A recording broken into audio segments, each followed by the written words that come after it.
just so everyone knows, hey, hello to all the 1.4 billion people in India. This is Blake, and of course Vinesh, the founder of CBDstore.in. We're here with Dave Scott. Dave is about as top tier an athlete in the world as you could possibly imagine. This man has been the champion of 6 world Ironman competitions. Is there anyone who's won more than 6? Are you like the record holder? Well, I'd like to sit on that lofty pedestal in that introduction you just gave me, Blake. But my co-competitor, Mark Allen, went on to win 6. He beat me in this sort of epic duel that came down to last 2K on the run, and he had a little more energy. So that was his first win after 6 tries. And for anyone out there who doesn't know, just, some people are going to know. I mean, but for anyone who doesn't know, an Ironman competition is, it's a marathon. There's a 26-mile run. Vinesh, do you know, what is that in kilometers? I can tell you, Blake, because you're kind of fumbling through all this. So you've got the wrong order. Yeah, it's swimming first, but I can never remember how is it a mile swim? How many? Man. But for you to win that 6 times just blows my mind. That is incredible. Yeah, you're basically the New York Yankees of the Ironman competition. Well, Vinesh, we'd like to think that arrogantly that the endurance athletes are a little better health conscious and fitness conscious than baseball players. So, but it is permeating all sports.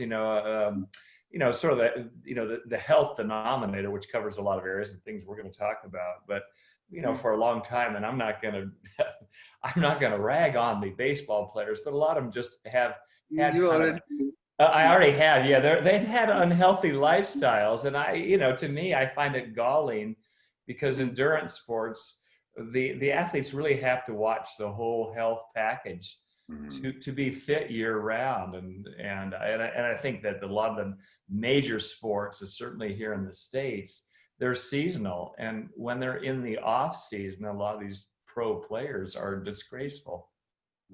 Yeah, I totally agree with that. Like a common theme growing up watching sports was we would see when India would play England or Australia in cricket.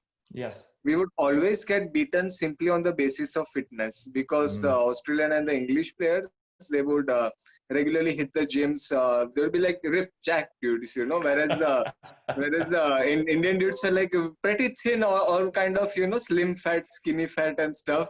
So this was a very common theme in our life. Now it's changed a lot. Now you can see all the countries, they have fit players and stuff. So I totally feel that it's it's very important regardless of the sport you're in, or even if a person is not in any sport, to live a healthy life just for the joy of living a healthy life. Yeah, exactly, and that's really the precedent above all sports and all athletes is that what's your healthy lifestyle? A lot of athletes can't define that, but it is getting better. And I have watched a lot of cricket. I haven't traveled to India, but I've traveled to Australia many, many times. And I've watched those 3 and 4 day matches. So you go out and do your thing, you come back, turn on the TV, it's still going on.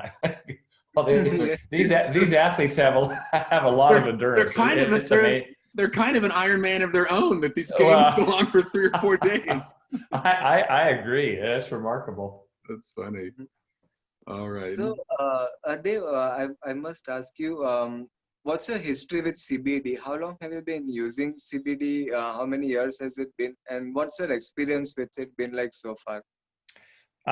Well, I tried it about 5 years ago, but really in the last 3, I've been consistently using it. And I know we're going to get into some of these questions, but we're looking at using CBD for a lot of different reasons, athletic and health. I initially started taking it just for kind of anxiety and also sleep.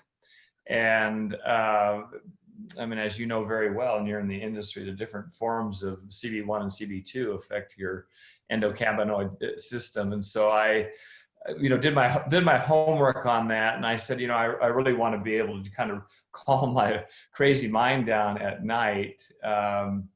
And so that was the initial reason. And then I started looking at the second form of just to prevent inflammation. And I think when we look at systemic inflammation, that has a lot of ongoing research with CBD. And so those were the two reasons. But I've now evolved, and we can cover this, into how can it really enhance exercise performance. So prior to exercise, during exercise, and also the recovery component. So I'm actually working with a company right now that we're infusing CBD with other different compounds to really enhance that whole profile. So from the time you wake up in the morning, throughout the entire day, athletic or healthy, recovery and sleep at night. But initially it was sleep and inflammation.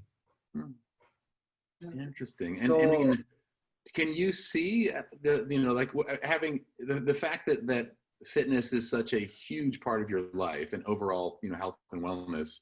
I mean, I think so many people, and I too, it's been about 5 years that I've been exploring CBD as well for very different reasons. I mean, I think people always ask, especially, who knew people who are interested in just learning about CBD, which is a big part of what's going on in India, right? It's like there's this whole, the growth that's happening there is massive, but there's lots of people who are just hearing about it, who are curious, who have questions.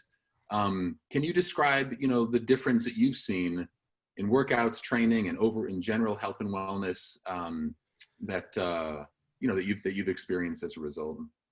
Well, I think the first thing when I just was talking to it affects all your organs because it's fat soluble, and it affects your brain. So, that calming sort of compound that we're working with, tryptophan and also serotonin, really has a sedating effect to me. So that's why I used it. And I find that I'm revved up, I'm calm after my workouts, but then quite often I come back to my office where I'm at right now, which you can't see.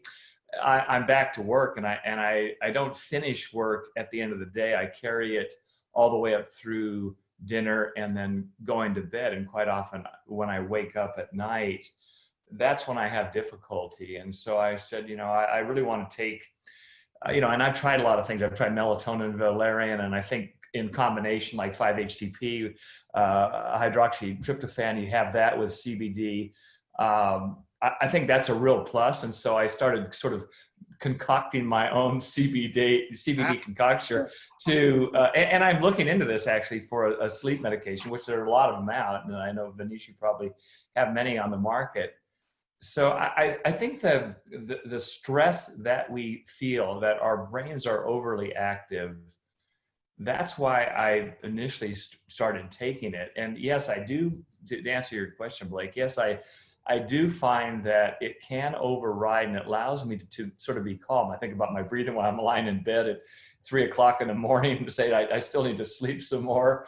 Yeah. And so I take it right before I go to bed, and I take about 40 milligrams of it. So I take a pretty good dose before I go to bed, and I find that is helpful.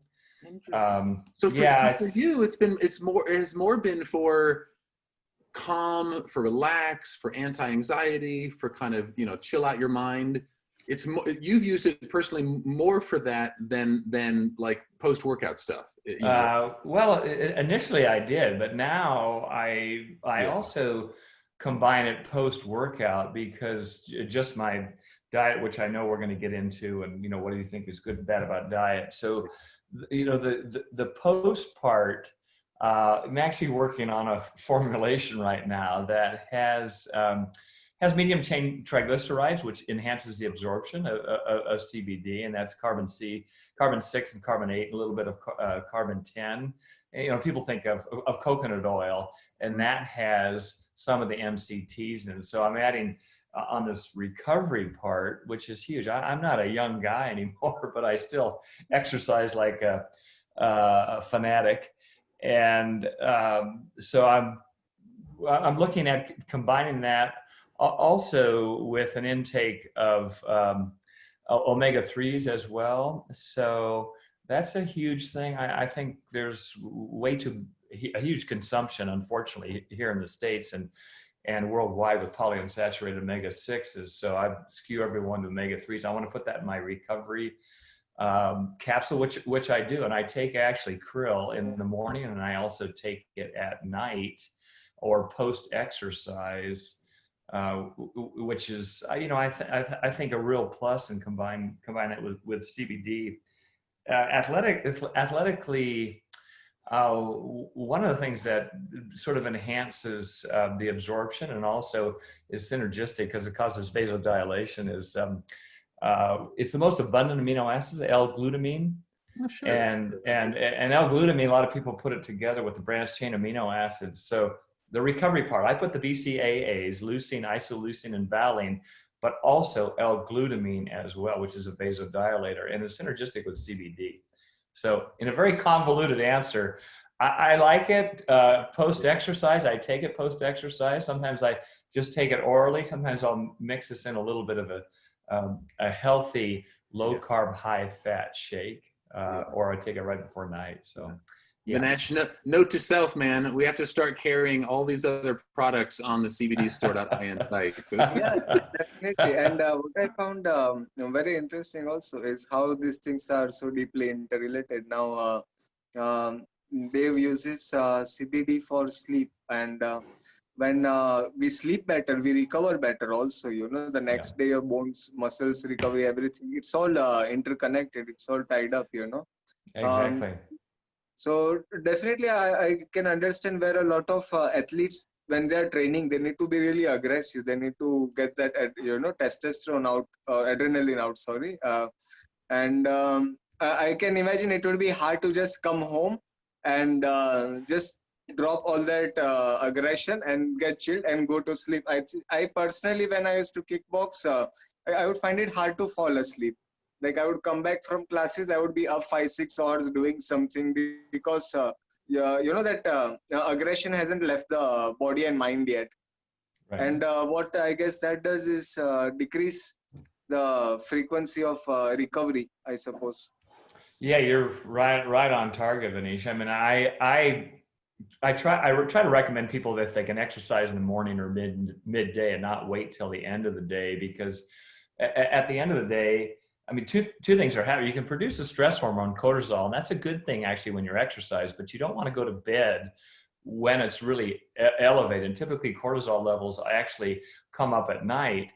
And if you have elevated levels and then you kind of exacerbate the problem by eating poorly, you can have elevated cortisol levels right when you go to bed, which decreases the production of testosterone. And that's a bad thing for both male and females. That for recovery, you've got to have elevated levels of testosterone and in combination with HGH, human growth hormone. And we naturally produce those when we have good sleep and this aggression that you stated from working out. When people finish exercise and say, well, I'm going to go to bed in a half hour, I think it's a bad idea. One, you exercised maybe too late. You didn't have a choice because you got off work. And a lot of people, that's the only choice that they have. But you have to allow a little bit of downtime. And Blake, coming back to your question, sort of fueling yourself properly is really, really paramount for recovery.